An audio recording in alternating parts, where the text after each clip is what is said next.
நீங்கள் பார்த்து கொண்டிருப்பது உங்கள் ஜாஷுவா டிவி. சகல ஜனங்களுக்கும் நற்செய்தி. சிலுவை சிலுவை அன்பின் உயரம், சிலுவை தியான நேரம், இதயம் உடையும் நேரம். இந்த நிகழ்ச்சியை உங்களுக்கு வழங்குவது நிலா கோரைக்கடை, ஆனங்குளம் மற்றும் பாவூற்றத்திரம். கிறிஸ்துவுக்குள் பிரியமானவர்களே, இந்த நாளிலும் இந்த வீடியோன் மூலமாய் உங்களை சந்திப்பதில் நான் மிகுந்த மகிழ்ச்சி அடைகிறேன். இந்த கிறிஸ்துவின் தியானத்திலே பார்த்து கொண்டிருக்கிற ஒவ்வொருத்தரையும் இயேசுவின் நாமத்தினாலே நான் உங்களை வாழ்த்துகிறேன். வேத வசனத்தின்படி இன்றைக்கு சில வார்த்தைகள் உங்களோடு கூட பகிர்ந்து கொள்ள நான் ஆசைப்படுகிறேன். யோவான் எழுதின சுவிசேஷம் 3வது அதிகாரம் 19வது வசனத்தை நான் வாசிக்கிறேன். ஒளியானது உலகத்திலே வந்திருந்தும் மனுஷருடைய கிரியைகள் பொல்லாதவைகளாய் இருக்கிறபடினால் அவர்கள் ஒளியை பார்க்கிலும் இருளை விரும்புகிறதே அந்த ஆக்கினை தீர்ப்புக்கு காரணமாக இருக்கிறது. தேவ ஜனமே, இந்த வசனத்திலே 2 காரியத்தை உங்களோடு கூட நான் பகிர்ந்து கொள்ள ஆசைப்படுகிறேன். பாருங்கள், இந்த வேத வசனம் ஒளியையும் இருளையும் குறிக்கிறது. இந்த ஒளியையும் இருளையும் குறிக்கிற ஒரு காரியம் இந்த வேத வசனத்தின் மையமாக வைத்து நான் உங்களோடு கூட பகிர்ந்து கொள்ளப்படுகிறேன். ஒன்று ஒளி, இரண்டாவதாக இருள். இன்னைக்கு வேத வசனத்திலே அநேக நபர்கள் அந்த வெளிச்சத்தில் நடவாமல் இருளிலே நடக்கிறதை நாம் பார்க்கிறோம். யார் இருளிலே நடக்கிறார்? எப்படிப்பட்டவர்கள் இருளிலே நடக்கிறார்கள்? எதனால் இருளிலே நடக்கிறார்கள் என்று வேத வசனத்தின் மூலமாக நான் அதை தெளிவுபடுத்த போகிறேன்.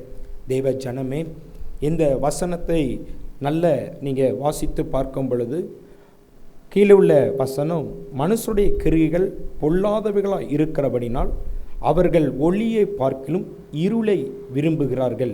இருளை விரும்புகிறார்கள். நாம் எல்லோரும் வெளிச்சத்தை தான் நாம் விரும்புவோம். ஆனால் வேதம் சொல்லுகிறது இருளை விரும்புகிறார்கள். தேவ ஜனமே, எது இருள்? எந்த காரியம் இருள்? அந்த இருளை விளக்குற கர்த்தர் நம்மோடு கூட இருக்கிறார். இன்னைக்கு அநேகரை பார்க்கிறோம், இருள் நிறைந்த ஒரு வாழ்க்கை. எது இருள் நிறைந்த வாழ்க்கை என்றால் பாவங்கள், பலவிதமான இச்சைகள், பலவிதமான துன்மார்க்கங்கள், தேவனுக்கு பிரியமில்லாத காரியங்கள். அது மாத்திரமல்ல, வேதவசனம் 2 காரியம் குறிப்பிடுகிறது. ஒன்று, சத்தியத்தில் நடவாதவர்கள். 2வது, தன் சகோதரத்துவனை பகைக்கிறவர்கள்.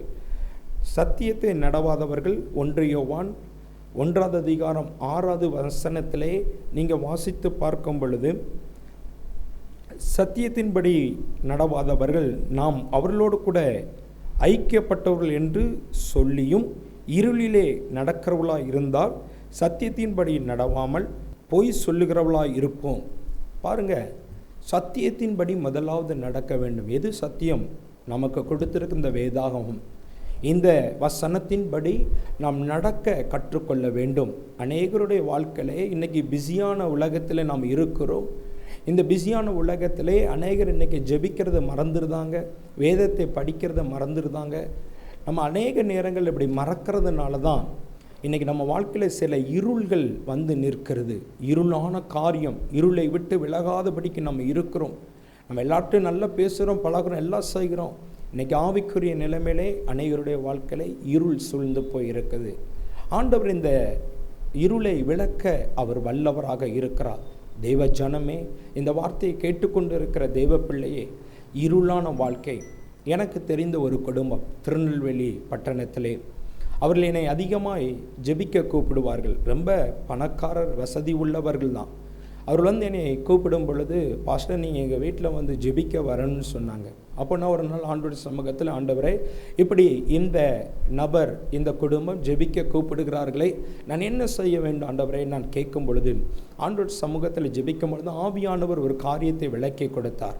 அப்போ அந்த வீட்டை சுற்றிலும் ஒரு இருள் நிறைந்த ஒரு காரியம், அந்த குடும்பத்தை சுற்றிலும் இருக்கிற இருள் நிறைந்த காரியம். அவங்க தற்கொலை பண்ணுவதற்கு 2 நாளைக்கு முன்பதாக அந்த வீட்டை குறித்து ஜெபிக்கும் பொழுது ஆவியானவர் என்னோடு கூட பேசினார். பேசும் பொழுது பாருங்கள், கவனமாக கேளுங்க. அந்த வீடு இருள் சூழ்ந்திருக்குது. இன்னும் 2 நாட்களுக்குள்ளாக அவங்க குடும்பத்தோடு சாவதற்கு நினைத்து கொண்டு இருக்கிறாங்க. உடனே எந்திரிச்சு ஜெபித்த மாத்திரமல்ல, அந்த சகோதரிக்கு ஃபோன் அடித்த உடனே நான் உங்கள் வீட்டுக்கு வாரேன் அப்படின்னு சொன்ன பொழுது அவங்க சொன்னாங்க, கண்டிப்பாக வாங்க பாஸ்டர், எங்கள் வீட்டுக்கு வாங்க. வீட்டுக்கு போனேன், ஜெபம் பண்ணணும். வீடு முழுவதும் இருள் சூழ்ந்து இருக்குது. அவருடைய கணவர் அமிர்தசோதர் குடிக்கிறார், அவருடைய பிள்ளை குடிக்குது. இந்த தாயார் இயேசுவை அறிந்தும் அறியாமலும் இருக்கிறாங்க. அவங்களுடைய மனைவி, அந்த சகோதரருடைய மனைவி அவ்வளவே அழுது கொண்டே இருக்கிறாங்க. என்ன நடக்க போகுதோ தெரியல, எங்கள் வீடு முழுவதும் இருள் சூழ்ந்து போய் இருக்குதுன்னு சொல்லி அழுது கொண்டு இருக்கிறாங்க. ஆண்டவர் சொன்னார், இந்த வீடு முழுவதும் இருளினால் நிரப்பப்பட்டிருக்கிறது. ஏன் இருளால் நிரப்பப்பட்டிருந்தால், அந்த வீட்டிலே தேவனுடைய வசனம் சத்தியம் இல்லை, ஜெபிக்கிற குடும்பமாய் அவர்கள் இருக்கவில்லை. தெய்வ பிள்ளையே, இன்னைக்கு நான் உங்களுக்கு சொல்லுகிறேன், உங்கள் வாழ்க்கையிலே ஒரு இருள் மாற வேண்டுமானால் இந்த வசனத்தை நீங்கள் கை கொள்ளுங்கள். இந்த வசனத்தை அதிகமாய் நீங்கள் படிப்பீர்களானால், ஆமென் ஸ்தோத்திரம், ஆண்டவர் உங்களுடைய வாழ்க்கையிலே இருளை அவர் வெளிச்சமாய் மாற்றுவார். வேத வசனம் சொல்லுகிறது, நம்முடைய வாழ்க்கையில இருள் காணப்படும் பொழுது, தேவனை நோக்கி நாம் கூப்பிடும் பொழுது அவர் இருளை வெளிச்சமாய் மாற்றுகிறாராம். வேத சொல்லுகிறது, ஏசாயா தீர்க்கதரிசன புத்தகத்திலே 9வது அதிகாரத்தில் வாசித்து பார்க்கும் பொழுது, இஸ்ரவேல் ஜனங்கள் இருளிலே நடந்து கொண்டிருந்தார்கள். இருளிலே இருக்கிற ஜனங்கள் பெரிய வெளிச்சத்தை கண்டார்கள் என்று வேத வசனம் சொல்லுகிறது. அதே போல் நம்மளுடைய வாழ்க்கையில் செய்கிற இருளான சூழ்நிலைகள், பல காரியங்கள் இருள் சூழ்ந்து போய் இருக்குது என்றால், அதை விட்டு விலகுவதற்கு ஒரே ஒரு வழி இயேசு கிறிஸ்து மாத்திரம்தான். இயேசு கிறிஸ்து உங்களுக்கு அற்புதங்களை செய்ய அவர் வல்லவராக இருக்கிறார். அவர் உங்களுக்காக 2000 ஆண்டுகளுக்கு முன்பதாக அந்த கல்வாரி சிலுவிலே அடிக்கப்பட்ட அந்த இயேசு கிறிஸ்துனுடைய வல்லமை உள்ள தெய்வம் நமக்காக அவர் அடிக்கப்பட்டது மாத்திரமல்ல, அந்த மகிமை நம்ம மேலே வரும் பொழுது அந்த இருள் விலக ஆரம்பித்து விடும். இந்த லெந்து நாட்களில் கேட்டுக்கொண்டிருக்கிற தெய்வ பிள்ளையே, இயேசு உங்களுக்காக 2000 ஆண்டுகளுக்கு முன்பதாக சிலுவையில் அடிக்கப்பட்டிருந்தார். அவர் அடிக்கப்பட்ட நோக்கம் என்ன? பாவிகளை இரட்சிப்பதற்காக, இருளில் இருக்கிற ஜனங்களை மீட்டெடுப்பதற்காக இயேசு கிறிஸ்து வந்தார். இயேசு கிறிஸ்து வந்த நோக்கம் ஏதோ மதத்தை மாற்றுவதற்காகவோ இல்லை மற்றவர்களை தன் பக்கம் வசப்படுத்துவதற்காகவோ அல்ல. இருளில் இருக்கிற ஜனங்களை பெரிய வெளிச்சத்தில் அண்டையிலே நடத்துவதற்காக தான் இயேசு கிறிஸ்து இந்த உலகத்திலே வந்தார். அந்த இயேசு கிறிஸ்து உங்களுக்காக எல்லாவற்றையும் செய்ய வல்லவராக இருக்கிறார். இருளிலே இருக்கிற பிள்ளைகள், இன்னைக்கு அநேக குடும்பங்களிலே குடிங்கிற பழக்கம், அமிர்தசோதர் வீட்டிலே சமாதானம் இல்லை, சந்தோஷம் இல்லை, அப்படிப்பட்ட சூழ்நிலையில் வாழ்ந்து கொண்டிருக்கிறார்கள். ஆனால் இன்றைக்கு கர்த்தர் சொல்லுகிற இந்த இயேசு உங்களுடைய வாழ்க்கையில் அவர் வருவாரானால், இந்த வெளிச்சமாகிய ஒளியாகிய இயேசு கிறிஸ்து உங்கள் வாழ்க்கையில் அவர் வருவாரானால், உங்களுக்கு பெரிய ஒரு வெளிச்சத்தை வரும், ஒரு பெரிய ஒரு மாற்றம் வரும், ஒரு சமாதானம் வரும். இருள் மாறி குடும்பத்துக்குள்ள பெரிய வெளிச்சத்தை ஆண்டவர் கொடுக்க அவர் வல்லவராக இருக்கிறார். தேவ பிள்ளையே, இந்த செய்தியை கேட்டுக்கொண்டு இருக்கிற தேவ ஜனமே, இன்றைக்கு உங்கள் வாழ்க்கையில ஏதோ ஒரு காரியத்தில் இருள் போல சூழ்ந்து கொண்டு இருக்கலாம். இல்லை உங்கள் வியாபாரத்தில், உங்களுடைய பிள்ளைகளுடைய வாழ்க்கையில எந்த ஒரு முயற்சி எடுத்தும் எங்களுடைய வாழ்க்கையில ஒரு ஆசீர்வாதம் வரவில்லையே என்று நீங்கள் நினைக்கலாம். இயேசுவை நீங்கள் வரும் பொழுது, இயேசுவை நோக்கி நீங்கள் கூப்பிடும் பொழுது, கர்த்தர் உங்களுக்கு பெரிய காரியங்களை செய்ய அவர் வல்லவராக இருக்கிறார். ஒன்று, இந்த வேத வசனத்தை அதிகமாக நீங்கள் படிக்கும் பொழுது உங்கள் வாழ்க்கையில இருள் மாற ஆரம்பிக்கப்படும். இரண்டாவதாக நீங்கள் வாசித்து பார்க்கும் பொழுது, தன் சகோதரனை பகைக்கிறான். 1 யோவான் புஸ்தகம் 2வது அதிகாரம் 9வது வசனத்தில் இருந்து நீங்கள் வாசித்து பார்க்கும் பொழுது, 1 யோவான் 2வது அதிகாரம் 9வது வசனம், தன் சகோதரனை பகைக்கிறவன் ஒளியிலே இருக்கிறேன் என்று சொல்லியும், தன் சகோதரனை பகைக்கிறவன் இதுவரைக்கும் இருளிலே இருக்கிறான். தன் சகோதரனிடத்தில் அன்பு கூறுகிறவன் ஒளியிலே நிலை கொண்டு இருக்கிறான், அவனிடத்தில் இடரல் ஒன்றும் இல்லை. அடுத்த வசனத்தை நீங்கள் பார்க்கும் பொழுது, தன் சகோதரனை பகைக்கிறவன் இருளிலே இருந்து இருளிலே நடக்கிறான், இருளானது அவன் தன் கண்களை குருடாக்கினபடினால் தான் போகும் இடம் இன்னதென்று அறியாதிருக்கிறான். பாருங்க, நம்மளுடைய வாழ்க்கையில் சில நேரங்களில் இருள் வரும் பொழுது நம்ம எங்கே போகிறோம், என்ன செய்கிறோம், எதை செய்து கொண்டு இருக்கிறோம், பேசி கொண்டு இருக்கிறோம் நமக்கு தெரியாது. ஒரு மகிமையை நம்ம பார்க்க முடியாதபடிக்கு நாம் இருப்போம். தேவ ஜனமே, அதுதான் அந்த வேத வசனம் சொல்லுகிறது. சிலர் நான் வெளிச்சத்தில் நடக்கிறேன்னு சொல்லுவாங்க, ஆனால் உங்கள் வாழ்க்கை முழுவதும் துன்மார்க்கமான ஒரு காரியமாக இருக்கும். ஆண்டு சொல்ல அதை எல்லாவற்றையும் நான் இன்னைக்கு உங்களுக்கு மாற்ற போகிறேன். அந்த இருளில் இருக்கிற ஜனங்கள் பெரிய வெளிச்சத்தை எப்படி கண்டார்களோ அதே போல் இன்னைக்கு இருளை விளக்கி உங்களுக்கு பெரிய வெளிச்சத்தை நீங்கள் பார்க்க போகிறீங்க. எது வெளிச்சமாக இருக்குது என்று நான் உங்களோடு கூட சற்று நேரம் பேசி நான் முடிக்க விரும்புகிறேன். இயேசு ஆமென் சோதரர் இந்த உலகத்திற்கு வந்த நோக்கம் இருளில் இருக்கிற ஜனங்களை வெளிச்சத்திற்கு நேராய் மாற்றுவதற்காக. தேவ பிள்ளையே, கர்த்தர் உங்களை ஆசீர்வதிக்க போகிறார். வெளிச்சத்திற்கு நேராக உங்களை நடத்த போகிறார். உங்களுடைய பிள்ளைகள், உங்கள் குடும்பங்கள், உங்கள் எதிர்காலங்கள் எல்லாவற்றிலும் வெளிச்சம் வரப்போகுது. எப்பவும் இயேசு உங்கள் வாழ்க்கையில் வரும் பொழுது, இயேசு உங்களுடைய இருதயத்தில் ஜீவிக்கும் பொழுது, உங்களுடைய குடும்பத்துக்குள்ளே இயேசு ஜீவிக்கும் பொழுது உங்களுக்கு தேவன் ஒரு பெரிய காரியங்களை செய்வார். ஒரு பெரிய வெளிச்சம் வரும். யாருமே இருளை விரும்ப மாட்டோம், வெளிச்சத்தை தான் நம்ம விரும்பும். நம்ம பாருங்க, நம்ம சில நேரங்களில் நம்ம வீட்டில் ஒரு 2 நாள் 3 நாள் வீட்டை விட்டு வெளியே போயிருந்தால் அந்த வீடு முழுவதும் பார்த்தீங்கன்னா இருள் சூழ்ந்து போயிருக்கும். அந்த இருள் எப்போ வெளியே போகும் என்றால், நம்ம வீட்டுக்குள்ளே வந்து நம்ம வீட்டில் இருக்கிற லைட்டை எப்போ ஆன் பண்ணுறோமோ அப்போ அந்த இருள் எங்கே போகுதுன்னே நமக்கு தெரியாது. அதே போல தான் நம்மளுடைய வாழ்க்கையிலே, இருளான வாழ்க்கையிலே நம்மளுடைய இயேசு கிறிஸ்து நம்ம மேலே வரும் பொழுது, இயேசு நமக்குள்ளே வரும் பொழுது, ஆவியானவர் நமக்குள்ளே வரும் பொழுது நம்ம பெரிய வெளிச்சத்தை நாம் பார்ப்போம். நம்மளுடைய வாழ்க்கை, நம்ம குடும்பம், நம்ம தொழில், நம்ம பிஸ்னஸ், நம்ம ஊழியம் எல்லாவற்றிலையும் ஒரு பெரிய வெளிச்சத்தை தேவன் கொடுக்க அவர் வல்லவராக இருக்கிறார். இந்த செய்தியை கேட்டுக்கொண்டிருக்கிற இந்த நேரத்தில் தேவ பிள்ளைகள், நீங்கள் யாராக இருந்தாலும் சரி, ஏதோ ஒரு துன்மார்க்கமான அடிமைத்தனத்தில் இருக்கலாம், இல்லை குடியின் அடிமைத்தனத்தில் இருக்கலாம், ஏதோ வேசித்தனத்தின் அடிமையில் இருக்கலாம். அப்படிப்பட்ட இருளில் நீங்கள் இருப்பீர்களானால், கர்த்தரை தெய்வமாய் நீங்கள் கொண்டிருப்பீர்களானால் கர்த்தர் உங்களுக்கு பெரிய காரியங்களை செய்ய அவர் வல்லவராக இருக்கிறார். அந்த வெளிச்சம் உங்கள் மேலே வரும் பொழுது ஒரு பலத்த காரியங்களை உங்கள் வாழ்க்கையில் அது செய்ய அது கூடும். ஆமென் சகோதரர், வேதத்தில் இன்னொரு வசனத்தை நீங்கள் வாசித்து பார்க்கும் பொழுது, யோவான் எழுதின சுவிசேஷம் 8வது அதிகாரத்தில் ஒரு சம்பவம் நடக்குது. அது என்னவென்றால், ஒரு விபச்சார ஸ்திரீ கையும் மெய்யுமாக அங்கே பிடிக்கப்பட்டிருந்தாள். அப்போ அவர்களை அடிக்கும்படி, அவரை கொல்லும்படி அநேக நபர்கள் அவர்களை சூழ்ந்து கொண்டிருந்து கற்களை எடுத்து அந்த விபச்சார ஸ்திரியை அடிப்பதற்காக அவர்கள் காத்திருந்தார்கள். இயேசுவும் அந்த இடத்துல தான் இருக்கிறார். அப்பொழுது இயேசு சொல்லுகிறார், இந்த ஸ்திரியை அடிப்பதற்கு முன்பதாக உங்களிடத்தில் யாரிடத்திலேயாவது பாவம் இல்லை என்றால் நீங்கள் முதலாவது கல்லை எடுத்து இவள் மேல் அடிக்கலாம் என்று சொல்லும் பொழுது, அங்கே இருந்த சிறியவங்க பெரியவங்க எல்லாரும் என்ன செய்து விட்டார்கள் என்றால் கல்லை கீழே போட்டு போய்விட்டார்கள். ஏன் போய்விட்டார்கள்? எல்லாருடைய மனசாட்சியும் தொட ஆரம்பிக்குது. நானும் பாவியான மனுஷன்தானே என்று அவர்கள் நினைத்து அவர்கள் கல்லை கீழே போட்டு போய்விட்டார்கள். அந்த விபச்சார ஸ்திரியை பார்த்து ஆண்டவர் சொன்னார், மகளே, இனி நீ பாவம் செய்யாதே, நீ ஒளியின் நண்டே நடக்க வேண்டும், என் பின்னே வர வேண்டும் என்று சொல்லி அவளை ஆண்டவர் அந்த வார்த்தையை சொல்லி அவளை தேற்ற ஆரம்பித்தார். தேவ ஜனமே, இன்னைக்கு அநேகர் நம்மளை வந்து சில நேரங்களில் நம்மளை அப்படி இப்படின்னு சொல்ல ஆரம்பிக்கலாம். ஆனால் தேவன் உங்கள் மேலே பாசம் வைத்திருக்கிறார், அன்பு வைத்திருக்கிறார்.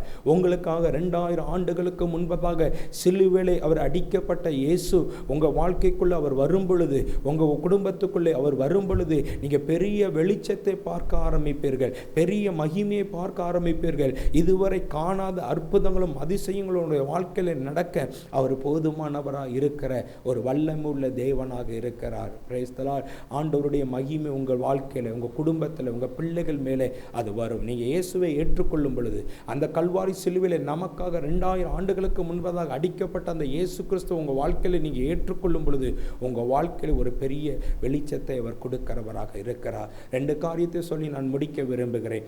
ஒன்றாவது, நல்ல கனி கொடுக்க. ஆண்டவர் சொல்றார், கெட்ட கனியும் இருக்குது, நல்ல கனியும் இருக்குது. ஆண்டவரை ஏற்றுக்கொண்ட பிள்ளைகளுக்கு நல்ல கனிகள் கொடுப்பார்கள். ஆண்டவரை ஏற்றுக்கொள்ளாத சிலர் கெட்ட கனிகளை கொடுப்பார்கள். எப்படி கெட்ட கனிகள் கொடுப்பார்கள்?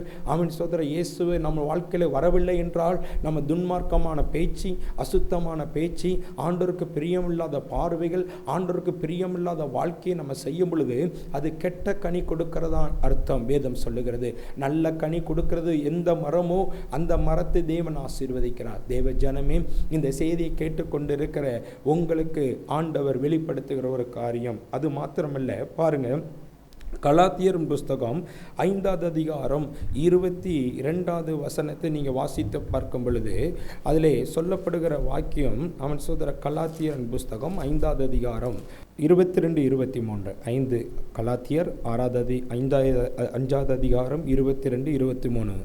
ஆவியின் கனியோ அன்பு, சந்தோஷம், சமாதானம், நீடிய பொறுமை, தயவு, நற்குணம், விசுவாசம், சாந்தம், இச்சையடக்கம், இப்படிப்பட்டவர்களுக்கு விரோதமாக ஒன்றுமில்லை என்று வேதம் சொல்லுகிறது. அது மாத்திரமல்ல, கெட்ட கனி கொடுக்கிறவர்கள் எப்படி இருக்கிறாள் பாருங்கள்.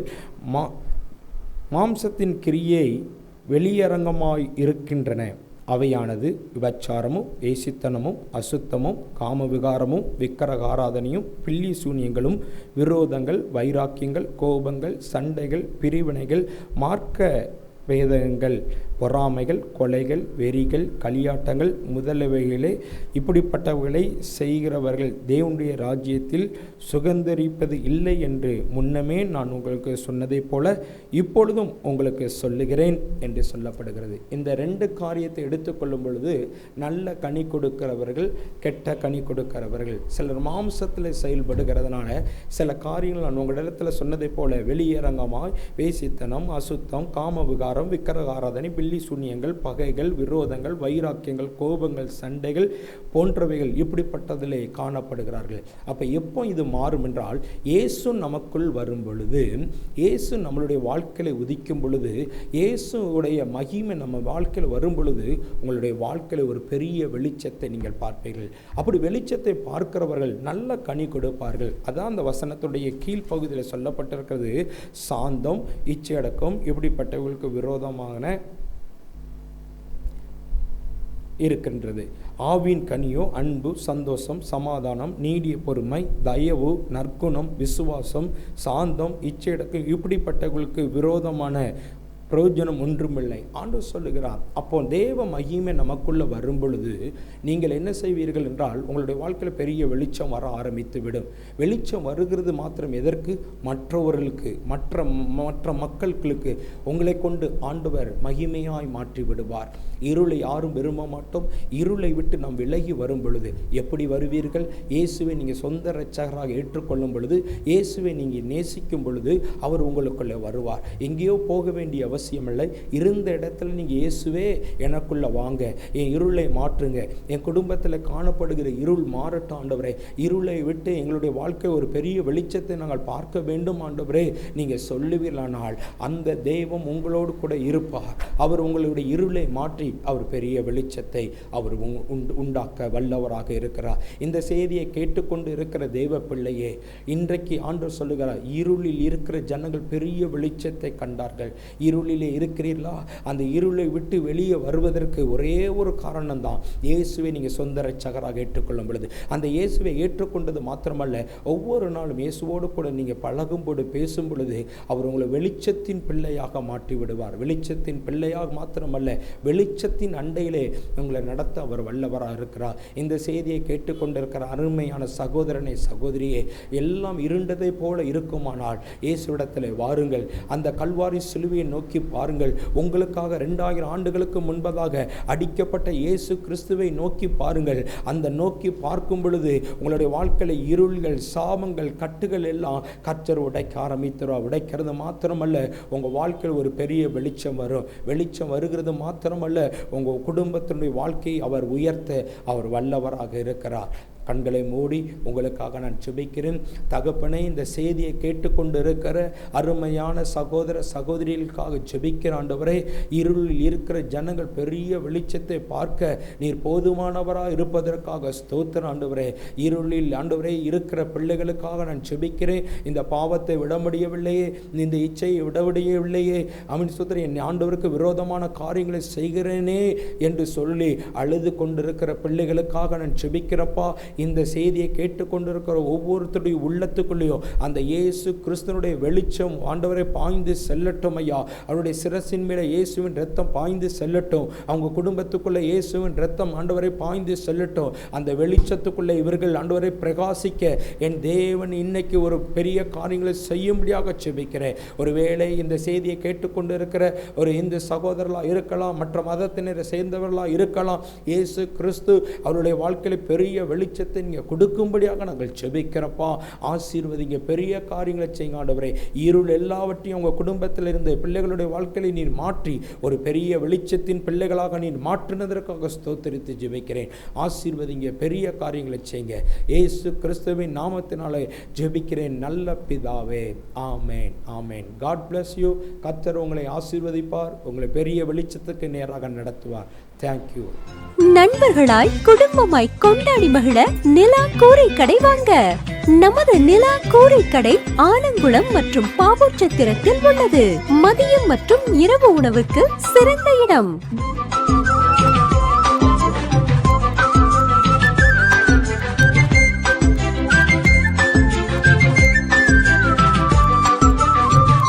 அருகில் பழைய சந்தை, பாவூர்சத்திரம் மற்றும் ஆலங்குளம் இந்தியன் வங்கி கீழ்ப்புறம்.